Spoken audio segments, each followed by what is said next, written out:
Ginatunglo sa akong uyab ang akong anak. Maayong adlaw kanimo DJ Sam, ingon man sa imuha mga viewers ning imong programa. Ako di ay si Ran, 32 years old ug taga Davao del Norte. Na ako'y ka-live-in dati.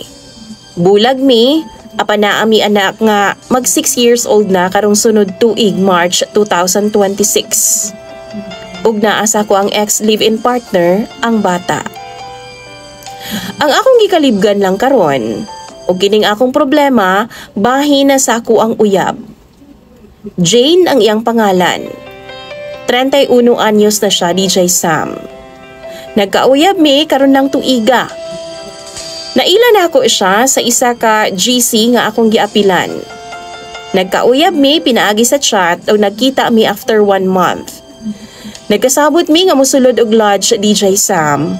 Og dito una na among kita dumog dayon. Gusto niya nga sa sulod ipabuto. Ako duha-duha ko kay gusto pa na akong swituhon ang iyang batasan. Ako na lang gisunod para wa nay samok. Taud-taud na po ang akong schedule sa day off para magkita mi. Di manggod ko makabiya sa akong trabaho, DJ Sam, tungod kay usa ko ka security officer. Naay time nga di ko makatawag niya kay busy ko sa ako mga tauhan og supervise. Masuko na siya nako.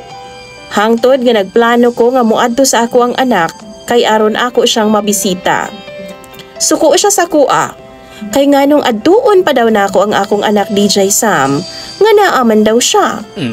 Gusto niya nga wa daw siya'y kahati sa akuha. Sa tinuod lang, minyo daw siya ug bulag sa bana. Kay naay duha ka mga anak ug dawat nako na. Kay ako gusto na jud ko mahimutang, DJ Sam. Kaya nga ako ang gikaproblemahan kay gina-discourage ko niya mismo sa ako ang anak. Nganong nagaadto pa daw ko? Nakasiguro ba daw di ay ko nga pagdako sa bata sa ako apadulong? Dili man jud unta ko gusto nga maingon ani ang akong sitwasyon sa akong ka-live-in, DJ Sam, ug sa ako ang anak. Mao nga si kinsa man na ay asawa nga masinabtanon bisan pa man sa atong trabaho nga dili masabtan ug di nato hawak ang oras. Ayaw mo pagbinuang kay panagsara ang babae nga makasabot sa atong trabaho. Naay panahon nga mag-away mi sa akong uyab bahin sa akong anak. Ginatunglo niya akong anak, DJ Sam. Sakit kaayo sa akong side isip amahan nga tungluhon niya ang akong anak.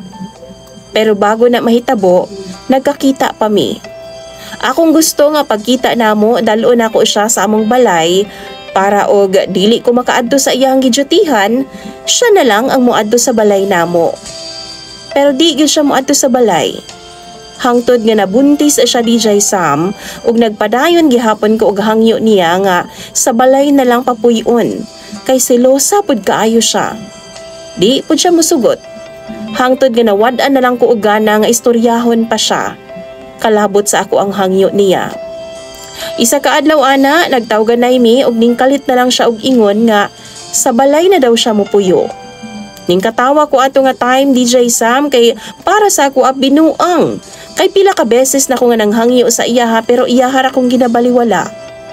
Ako siyang ipasabot nganong ning katawa ko. Pero di siya maminaw.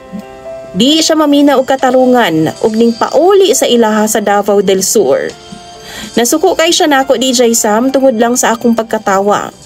Wa na siya ning balik sa Davao.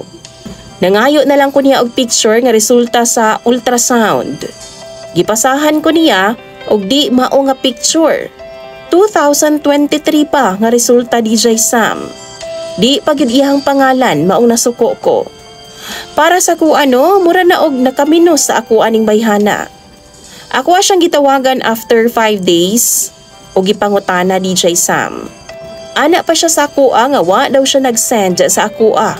Kay iyang cellphone naa daw sa iyahang barkada. Ug iyang barkada daw nagamit. Naglagot pud ko anang iyang barkada, DJ Sam, kay way laing ginabuhat.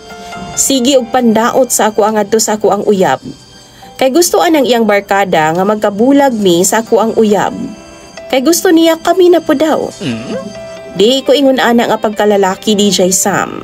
Sa panahon nga nag-uli na siya sa ilaha, nagsigi kog pangayo og complete address niya. Pero dili siya muhatag. Kay ang gusto niya, muhatag daw siya og address, muadto daw ko dayon pagkaugma. Dili na ako isugal ang akong trabaho DJ Sam. Ako asyang giingnan nga ang pag-anha diha sa inyo ha, kinahanglan og pila ka adlaw na ako nga day off. Nakapangayo sad ko niya og picture ulo taman sa tiyan nga nagpamatuod nga buntis gid siya DJ Sam. Yang gisend tiyan rapod. Dili siya mo send og tarong nga picture DJ Sam, sigon sa akong gipangayo. Mao nang naglibog ko kung ipadahin pa ba nako ni o dili na.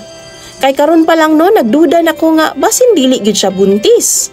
Gusto man gud nako unta nga sa pag-declare niya nga buntis siya, ako adayon siyang ipa-check up. Di siya musugot. Ug isa pa ana ha, ginatunglo niya ang akong anak nga wa pagani sila nagkita. Unsa na kaya og magkita na sila sa personal? Dagan kayong salamat DJ Sam sa paghatag og pagtagada sa akong problema. More power sa imong programa online. Tambagi ko ninyo ha mga followers of viewers nimo. Ako nang pambasahon tanan sa comment section. Imong sender, Ran.